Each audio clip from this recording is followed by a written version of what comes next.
a specific way we represent floats in binary is through a specific format called IEEE 754. Start off from the 0th bit to the 31st bit, and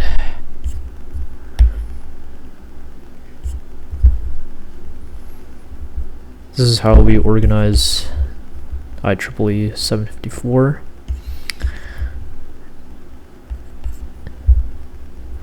And this exponent, this is the significand, S is 23 bits, this is 8 bit, 1 bit. Okay, so I just threw a bunch of gibberish at you, but to start off, we know how scientific notation works, right? If we wanted to represent 0.00001644 in a more simpler format, we would use scientific notation. So 2, 3, 4. This would be 1.644 times 10 to the power of -5. Right? Yes, I think I did that correctly. Yeah. Anyways, the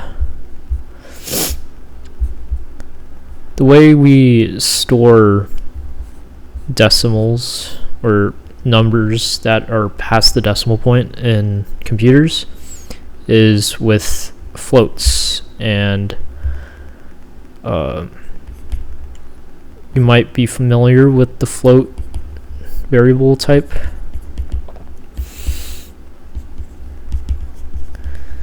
It's commonly known in Python, in Java, and C.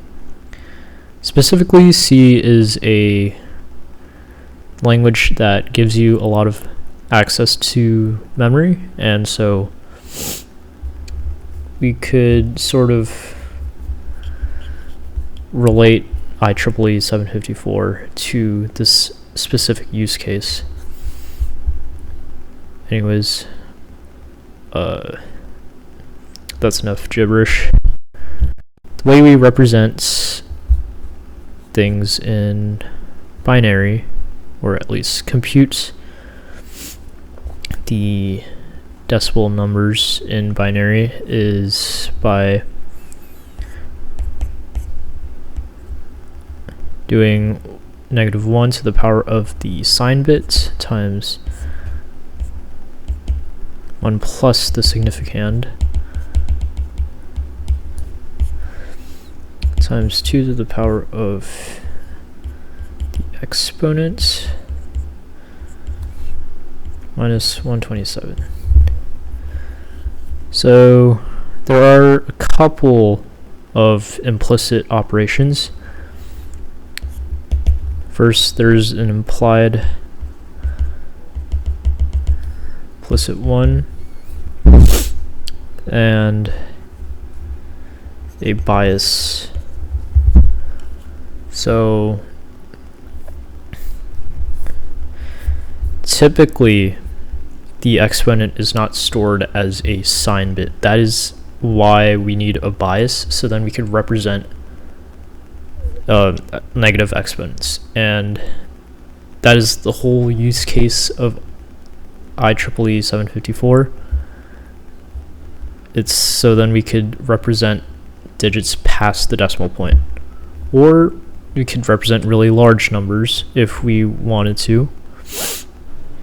The key thing to take away is that if you're given a set amount of bits for the significand and exponent, just know that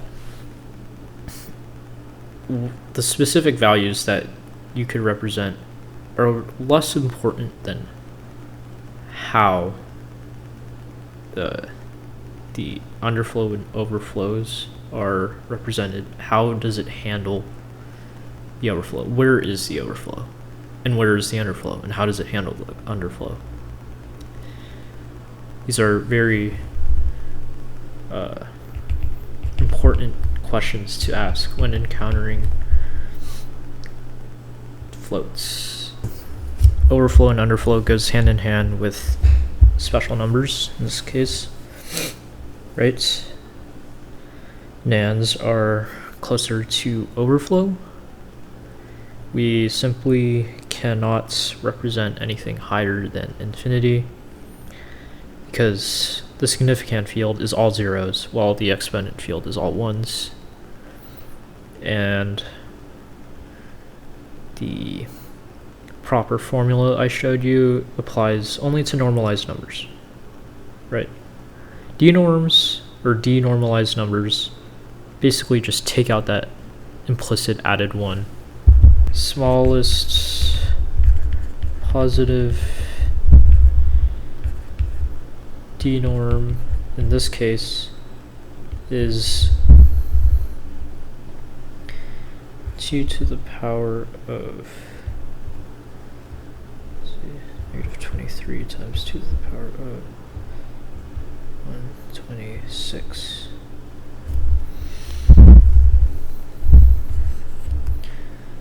Yeah.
Just 127.